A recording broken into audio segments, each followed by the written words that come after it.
current GPU or its drivers. This can happen for a few reasons. Let's break it down and fix it step by step. 1. Check system requirements. Make sure your GPU meets the minimum requirements of the game software. Example, some modern games require DirectX 12 compatible graphics cards.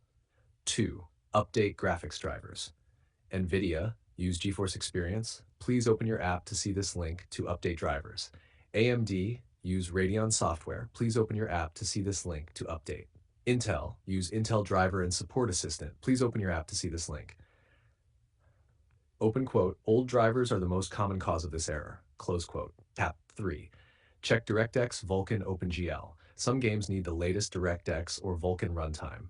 Press Win-R, type dxdiag, check DirectX version. Update via Windows Update or download DirectX end-user runtime. 4. Switch graphics device if laptop with integrated GPU. Many laptops have Intel integrated GPU plus NVIDIA AMD dedicated GPU. Make sure the game is running on the dedicated GPU. NVIDIA, right-click Desktop, NVIDIA Control Panel, Manage 3D Settings, Set Preferred GPU. AMD, right-click Desktop, AMD Radeon Settings, Switchable Graphics, Set High Performance GPU. 5. Compatibility mode. Right-click the game, Properties, Compatibility, run in Windows 8-10 compatibility.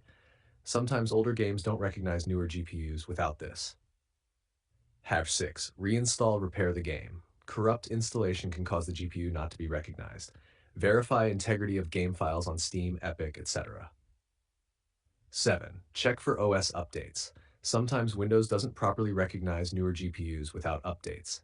Go to Settings, Update and Security, Windows Update, check for updates.